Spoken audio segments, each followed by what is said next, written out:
So I'm going to give you the things I look for in multifamily. You need someone that you're willing to walk away from the deal if it's not a good deal because their portfolio is big enough. I want to harp on something. So you talk about trouble, right? You talk about, you gave a war story in terms of a deal that didn't go quite as beautiful as you thought it was. Some deals go beautiful, some don't, right? We know that. I know that for a fact, right? I've been involved in deals that, I invested, not quite sure if I'll get my capital back, right?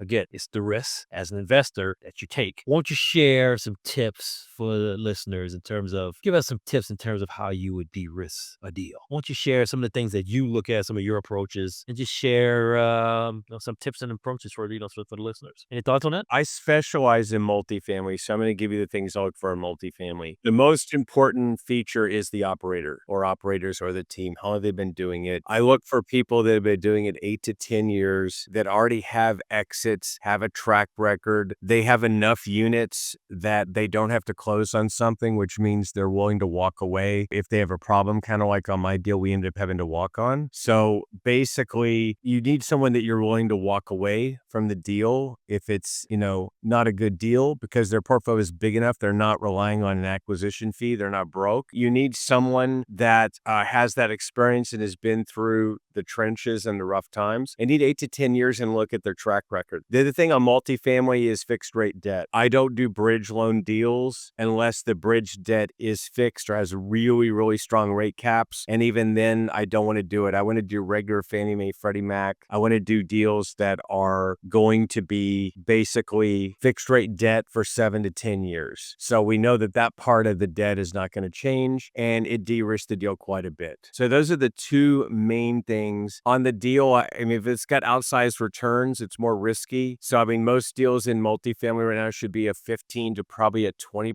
IRR. If you see stuff above 20, you need to be careful because they're either taking a lot of risk or their underwriting is overly optimistic or they're tweaking it a little bit. So 15 to 20 is kind of that sweet spot. Over that, you need to kind of get suspicious. And what I've seen is people that promise high IRRs generally don't deliver those. People that have reasonable ones, they generally exceed those. I mean, if someone's telling you 16, you're better luck. You're probably going to get 20. If they're telling you 30, look out. I mean, there's a lot more chance of losing your money. So be careful. But if you don't take debt risk and you do fixed rate and you've got good operators that have a track record and have a bigger portfolio, then that's going to work really well. Another thing too is they have a big portfolio. Look at how quickly did they scale up. If it's pretty linear and they're buying like a property, every quarter or maybe 3 properties a year, be careful though if you see somebody that came out of nowhere and they have $1 billion under asset management like in 4 years. There's a few of those out there. I'm a little worried because I'm not saying don't invest, but be a little careful. Just because they have a lot of numbers or a big portfolio doesn't mean they're good. And people that are that new in the business, they don't have the track record and exits. I would take someone with a smaller portfolio that's been doing it 10 years, much, much more reliable. Due diligence is key. Know who you're investing with, know your sponsors, know a track record. Half the battle. Ask the hard questions at the end of the day, right? Particularly if you're looking to Yeah, and don't be afraid to ask questions. And if you're asking questions and you're getting pushback or there's negativity, look out. I mean, get out of there. Another thing too, like I ask people when I'm looking at deals, if it's a newer sponsor that I haven't worked with before, I'll ask them, what type of problems are you having in your business right now? What are your biggest problems and how are you fixing them? And if they say, well, we had a fire at a building and we had this happen and we had to pause a distribution because we had this problem on a deal, then I'm okay. Well, I'm like, okay, well, but if they tell me, man, the portfolio is wonderful, everything's going great, I'm out of there, man. I'm like, I pay the tab and I want to be out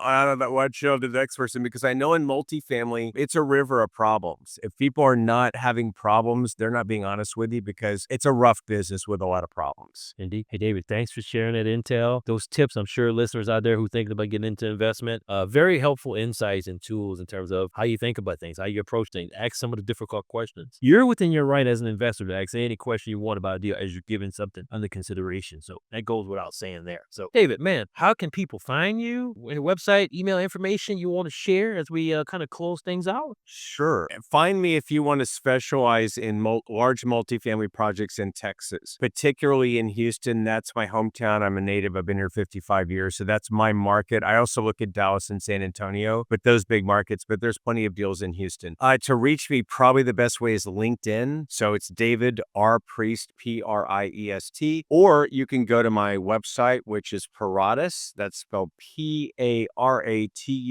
commercialgroup.com. Paratus means prepared. It's Latin. So that's where that people ask me where it comes from. It's not my last name. So paratuscommercialgroup.com, prepared. Well, David, hey, thanks for sharing that. We'll be sure to add that to the show notes. And look, man, on behalf of myself, my other half, Jacqueline, want to thank you for being on the show. And yeah, man, good to connect, to share the good, the not so good, and some watch out tips too, in regards to real estate. So these are things that everyone should have in their toolbox. They should be considering as you're kind of getting in and asking the right questions as well as the hard questions. So on behalf of us, man, we appreciate you. Thanks so much, sir. So let me redefine what success is. You have to be wealthy, you have to be successful, you have to be a good father, you have to be a good husband. Jacqueline and Melvin, thank you so much for taking time out of your busy day to listen to this episode of Get Diversified. Please make sure to subscribe to our podcast so you don't miss out on future episodes. Finally, stop by our website and follow us on social media. Ciao for now. Make it a great day, and we'll see you next time. And remember, get diversified.